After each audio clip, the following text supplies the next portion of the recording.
सपा सांसद रुचि बीरा का पाकिस्तान अटैक को लेकर बड़ा बयान। रुचि बीरा ने भी उठाए सवाल। बोली, एक विदेशी राष्ट्रपति के कहने पर कर दिया गया सीज फायर, इससे पूरे देश की सेना का अपमान हुआ, पूरे देश का अपमान हुआ। सरकार की विदेशी नीति क्या थी?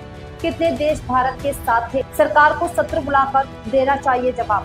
सपा सांसद बोली, कुछ होना तो चाहिए था, सिर्फ लीपापोती कर दी गई। सपा सांसद का सीज गया और अटैक को लेकर इशारा था। ईदगाह पर नमाजियों से मिलने पहुंची थी सपा सांसद रुचि बीरा।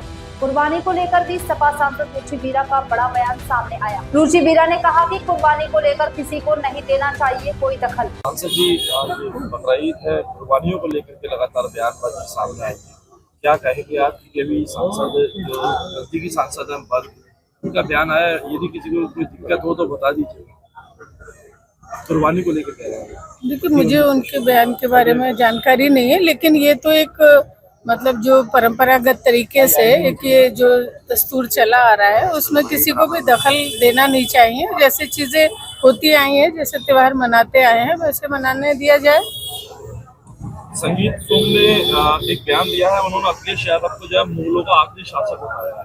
कह रहे हैं कि आखिरी शासक है मुगलों के, और राहुल गांधी को मेंटली डिस्टर्ब बताया है। देखिए, ये उनके खुद के जो दिमागी हालात हैं उसको अंदाजा लगाया जा सकता है कि एक एक्स चीफ मिनिस्टर को, एक होने वाले चीफ मिनिस्टर के बारे में वो इस तरह की बात कह रहे हैं।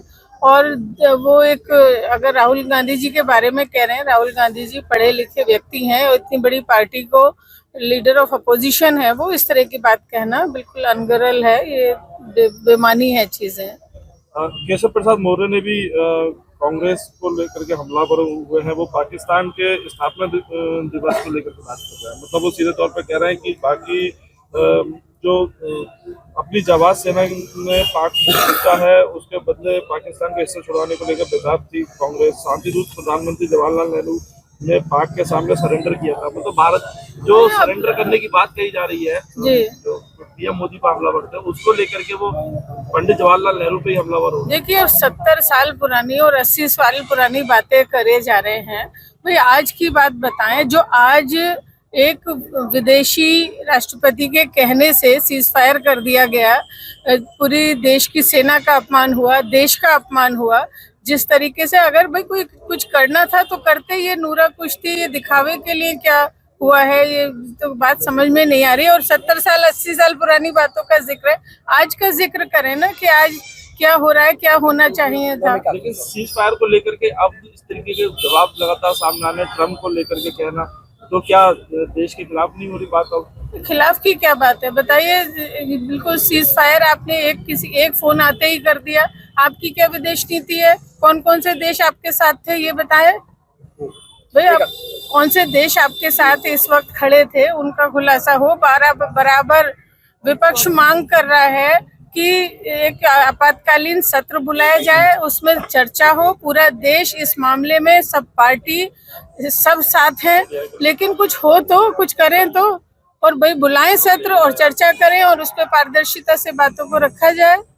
जवाब दें, जो विपक्ष जानना चाहता है उन बातों का जवाब दें। आखिरी सवाल ये है कि बकरीद को लेकर लगातार बयानबाजी जिस तरीके की सामने आ रही है, बहुत सारे नेताओं ने अलग अलग तरीके की बयानबाजी की, कहीं ना कहीं एक उग्र करने वाली बात है। देखिए, सब मुद्दों से भटकाने की बात है। कोई तरक्की की बात ना पूछे, कोई हेल्थ की बात ना पूछे, कहाँ यूनिवर्सिटी बन रही है, कहाँ हॉस्पिटल बन रहे हैं, क्या हमारे बच्चों के रोजगार का होगा, कोई चीजों के बारे में बात ना हो। इसलिए ध्यान भटकाने के लिए अनाप शनाप बातें कर रहे हैं। कभी कोई वो जो कुरैशी जो अधिकारी है हमारी, सोफिया कुरैशी के बारे में कभी कुछ कह रहे हैं, कभी व्योमिका के बारे में कह रहे हैं। अरे, ये लोग देश के लिए, कोई जाति धर्म का कोई मसला नहीं है, पार्टियों का कोई मसला नहीं है, सब लोग एक इस मुद्दे पे सब एक साथ हैं। लेकिन कुछ होना चाहिए था, कुछ दिखना चाहिए था। ये सब जो लिपापोती हो गई, ये इसका जवाब सदन में सरकार को देना चाहिए।